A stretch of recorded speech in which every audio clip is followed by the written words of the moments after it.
Drugs కేసులో సంచలనం రేపుతోంది సిట్ నోటీస్. తెలుగు సినీ ప్రముఖులు పలువురికి నోటీసులు జారీ చేసిన సిట్ ఎక్సైజ్ అధికారులు వారిని విచారణకు పిలిపించేందుకు రంగం సిద్ధం చేస్తున్నారు. దానికి సంబంధించి ఆ నోటీస్ ఎలా ఉంటుందనేది టీవీ9కు మనకి లభించింది. ఒకసారి చూద్దాం. Government of Telangana prohibition and excise department అని స్పెషల్ ఇన్వెస్టిగేషన్ టీమ్ అబ్కారీ కాంప్లెక్స్ అనేది ఒకటి ఉంది.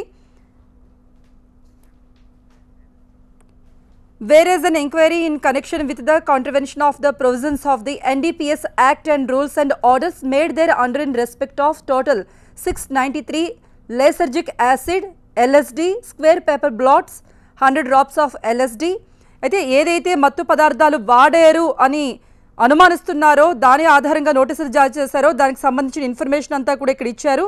తర్వాత పర్సన్స్ని వాళ్ళందరినీ కూడా పిలిపిస్తున్నారు. Call for information from any person for the purpose of satisfying himself whether there has been any contravention of any provision.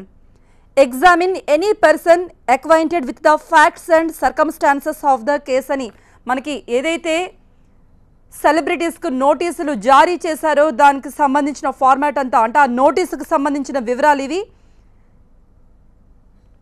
వీరందరినీ కూడా విచారించేందుకు ఎక్సైజ్ అధికారులు వారిని విచారణ పిలిచేందుకు రంగం సిద్ధం చేస్తున్నారు. ఏ డ్రగ్స్ వాళ్ళు వాడి ఉంటారు, ఏమేమి తీసుకున్నారు, అంటే ఏదైతే డ్రగ్స్ స్మగ్లర్ కెల్విన్ నుండి సమాచారం అందుకున్న తర్వాత వాళ్ళు ఏ డ్రగ్స్ తీసుకున్నారో దానికి సంబంధించి మొత్తం అంతా కూడా ఇందులో ఇన్ఫర్మేషన్ పొందుపరిచారు. అలాగే NDPS యాక్ట్ అండ్ రూల్స్ కింద వాళ్ళని పిలిపిస్తున్నాము, ఏ యాక్ట్ కింద వాళ్ళని పిలుస్తున్నాము, వాళ్ళని విచారణ చేసేందుకు ఏ రూల్స్ ప్రకారం వాళ్ళు ముందుకు వెళుతున్నారు అనేది సిట్ అధికారులు ఏదైతే నోటీస్ జారీ చేశారో దానికి సంబంధించిన వివరాలు అవి.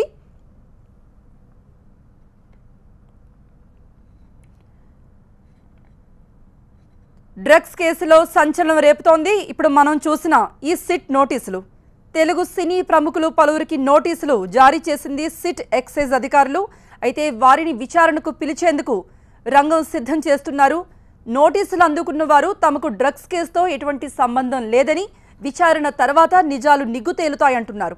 అయితే ఎక్సైజ్ నోటీసులు ఎలా ఉంటాయి, ఏ అంశాలను వివరిస్తూ ఎప్పుడు విచారణకు ఎలా ఆహ్వానిస్తారు, ఈ ప్రశ్నలన్నింటికీ మొత్తం మనం ఇంతకుముందు చూసిన నోటీసులో సమాధానం అంతా కూడా ఉంది. ఈ నేపథ్యంలో ఈ నోటీస్ అందుకున్న వాళ్ళు విచారణకు హాజరు కావాల్సి ఉంటుంది. వాళ్లకు ఏదైతే తేదీలు కేటాయించారో ఆ డేట్స్లో అధికారుల ముందు హాజరు కావాల్సి ఉంటుంది. ఆ సిట్ నోటీస్ ఫార్మాట్ను కూడా టీవీ9 సంపాదించింది. మనం అది ఎక్స్క్లూజివ్గా కూడా చూసాం. దీని ప్రకారం వాళ్ళు ఏదైతే మత్తు పదార్థాలు తీసుకున్నారు అనేది కూడా ఇందులో పొందుపరిచారు. LSD అలాగే పేపర్ బ్లాట్స్ ఇవన్నీ కూడా ఇందులో పొందుపరిచారు. దీని ఆధారంగా వాళ్ళని విచారణకు పిలిచేందుకు రంగం సిద్ధం చేశారు. మరోవైపు టాలీవుడ్ డ్రగ్స్ కేసులో రెండో జాబితా కూడా సిద్ధమవుతోంది. ఇవాళ మరికొంతమంది తెలుగు సినీ ప్రముఖులకు నోటీసులు ఇచ్చేందుకు సిట్ సిద్ధమవుతోంది. రెండో జాబితాలో 7 సినీ ప్రముఖులు ఉన్నట్టు తెలుస్తోంది. టాలీవుడ్లో డ్రగ్స్ లింకులపై పక్కా సాక్ష్యాలు సిద్ధం చేస్తోంది ఎక్సైజ్ ఎన్ఫోర్స్మెంట్. నేటి నుంచి రైడ్స్ కూడా ప్రారంభించే అవకాశాలున్నాయని సిట్ వర్గాలు చెబుతున్నాయి. కేసును సినీ ప్రముఖులకు పరిమితం చేయకుండా వారు సంచరించిన పబ్లు, క్లబ్బుల్లో వారితో సన్నిహితంగా ఉన్న వారందరినీ కూడా విచారించాలని సిట్ భావిస్తున్నట్టు సమాచారం. పలు పబ్లు, క్లబ్బుల CCTV ఫుటేజ్ను కూడా సేకరిస్తున్నట్టు తెలుస్తోంది. మొదటి జాబితాలో 12 మందికి అధికారులు నోటీసులు జారీ చేశారు. ఇందులో ప్రముఖ హీరోతో పాటు దర్శకుడు, ఇతర టెక్నీషియన్లు ఉన్నారు. ప్రముఖ హీరో రవితేజ, హీరోయిన్లు చార్మి, ముమైత్ ఖాన్, దర్శకుడు పూరి జగన్నాథ్, కెమెరామెన్ శ్యామ్ కే నాయుడు, హీరోలు Navdeep, Tarun, Tanish, character artist Subbaraju, art director Chinna తదితరులకు ఎన్ఫోర్స్మెంట్ నోటీసులు జారీ చేసింది. నోటీసులు అందుకున్న వారు ఈ నెల 19 నుండి 27 వరకు సిట్ ఎదుట విచారణకు వ్యక్తిగతంగా హాజరు కావాలని ఆదేశించారు.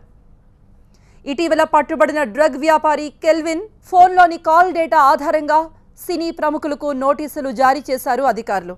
అయితే వీరంతా డ్రగ్స్ తీసుకుంటున్నారా లేదా, మాదక ద్రవ్యాల క్రయ విక్రయాల్లో పాలు పంచుకుంటున్నారా అనే అంశాన్ని కూడా లోతుగా విచారించేందుకే నోటీసులు జారీ చేసినట్టు ఉన్నతాధికారులు చెబుతున్నారు. డ్రగ్స్ కేసులో నోటీసులు అందుకున్న వారంతా ఖచ్చితంగా విచారణకు హాజరు కావాల్సిందేనని అంటున్నారు excise and enforcement director Akun Sabharwal. తమపై ఎవ్వరి నుండి ఒత్తిడి లేదని చెప్పారు. నోటీసులు పంపిన వాళ్ళు ఏ రోజు విచారణకు రావాలో ఆ నోటీసులో క్లియర్గా పేర్కొన్నామని కూడా చెప్పారు. ఉదయం నుంచి ఎస్ఐటి టీం అదే ప్రకారం ఇంకా కొంతమంది ఆఫీషియల్స్తో కూర్చొని ఈ కేసు సంబంధించిన డిస్కషన్స్ జరుగుతున్నాయి. చాలామంది నోటీసెస్ రిసీవ్ చేశారు, అక్నాలెడ్జ్మెంట్స్ కూడా వచ్చినాయి, ఇంకా కొంతమందికి వస్తాయి. పేరు ఇప్పుడు రకరకాలుగా పేరు బయట వస్తున్నాయి, దాని గురించి నేను ఏం కమెంట్ చేయను. కానీ డిపార్ట్మెంట్ పరంగా చట్టపరంగా కూడా మనమే ఈ పేరు బయట ఇస్తే కరెక్ట్ ఉంటుంది. నా రిక్వెస్ట్ అంటే దీనికి ఈ ఇన్వెస్టిగేషన్కి మన కరెక్ట్ ప్రొసీజర్లో తీసుకోపోతే రిక్వెస్ట్ దీనికి సెన్సేషనలైజ్ చేయకుండా కరెక్ట్ పిక్చర్ ప్రజెంట్ చేస్తే బాగుంటుంది. చాలామంది చెప్తున్నారు అరెస్ట్ అవి అని, కరెక్ట్ లేదు అండి. నేను మళ్ళీ రిక్వెస్ట్ చేస్తున్నాము, అలాంటి నేను ఏ మాట చెప్పలే, ఈ మాట బయట వెళ్ళలే. సో దయచేసి మీ అందరికీ రిక్వెస్ట్, ప్లీజ్ కోఆపరేట్. మొదటి జాబితాలో పేర్లే టాలీవుడ్ను కుదిపేశాయి, సంచలనం రేపింది ఈ వార్త. అయితే రెండో జాబితా కూడా సిద్ధమవుతుంది. దీని ప్రకారం మరికొంతమందికి నోటీసులు కూడా అందుతాయి. కేవలం సినీ ప్రముఖులకు మాత్రమే కాదు, ఇతర రంగాల వాళ్లకు కూడా నోటీసులు జారీ చేస్తారన్న సమాచారం ఇప్పుడు సంచలనం రేపుతోంది.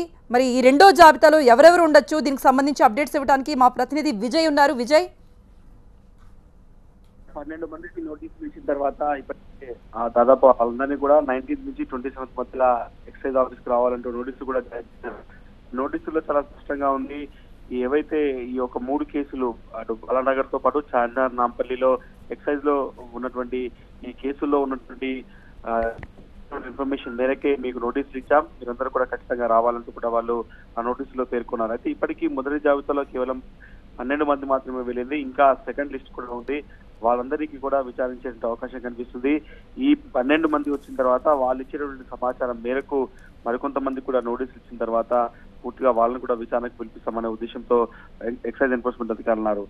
చాలా క్లియర్ గా నోటీసులో చాలా స్పష్టంగా కనిపిస్తుంది ఏ రకంగా ఈ 3 కేసులకు సంబంధించిన వ్యవహారంలో నిందితులు ఇన్ఫర్మేషన్ ఇచ్చారు, దాని ప్రకారంగా 12 మందికి నోటీసులు ఇచ్చారు. ఈ ఇన్ఫర్మేషన్ అంటే వాళ్ళ దగ్గర సమాచారం తీసుకున్న తర్వాత వీళ్ళందరినీ విచారిస్తారు. సెకండ్ లిస్ట్ లో కూడా కొంతమంది ప్రముఖులున్నట్టుగా తెలుస్తుంది, వాళ్ళకి సంబంధించిన లిస్ట్ కూడా ప్రిపేర్ అయింది. కొంత సాక్ష్యాలు సేకరించిన తర్వాత వాళ్ళు కూడా నోటీసులు ఇచ్చి విచారణకు పిలిపించే అవకాశం అయితే కనిపిస్తుంది. విజయ్, మరి పబ్బులు క్లబ్బుల్లో కూడా విచారిస్తారని తెలుస్తోంది. మరిన్ని వివరాలు తర్వాత మనం తెలుసుకుందాం. అంటే 2 రకాలుగా, ఒకటి అరెస్ట్ అయినటువంటి నిందితులు ఎవరైతే ఉన్నారో వాళ్ళు చాలా వరకు ఈవెంట్ ఆర్గనైజర్ గా ఉన్నారు, అనేక పబ్బుల్లో పనిచేశారు. వీకెండ్ పార్టీస్ కావచ్చు, ఆర్గనైజ్ చేసినటువంటి పార్టీల్లో ఏమైనా పబ్స్ అమ్మారా, అక్కడ ఎటువంటి సమాచారం దొరుకుతుంది అనేది కూడా ఎక్సైజ్ శాఖ ఆలోచిస్తుంది. ఆ నేపథ్యంలోనే అక్కడికి వెళ్ళి కొంత ఆ ఈవెంట్ ఎవరైతే మేనేజ్మెంట్ చేశారో వాళ్ళని విచారిస్తే కొంత సమాచారం బయటపడుతుంది. అక్కడ సీసీ కెమెరాలు ఉంటాయి, అక్కడ ఎవరైనా ఈ నిందితులు వెళ్ళిన సమయంలో వాళ్ళు ఎవరైనా కలిశారా, ఈ విషయాలను కూడా బయటకు వస్తాయి. కాబట్టి కొంత రైట్స్ చేయాలన్న ఉద్దేశంతోనే ఎక్సైజ్ ఎన్ఫోర్స్మెంట్ ఉంది. దాంట్లో భాగంగానే రైట్స్ కూడా చేసే అవకాశం కనిపిస్తుంది. రైట్ విజయ్.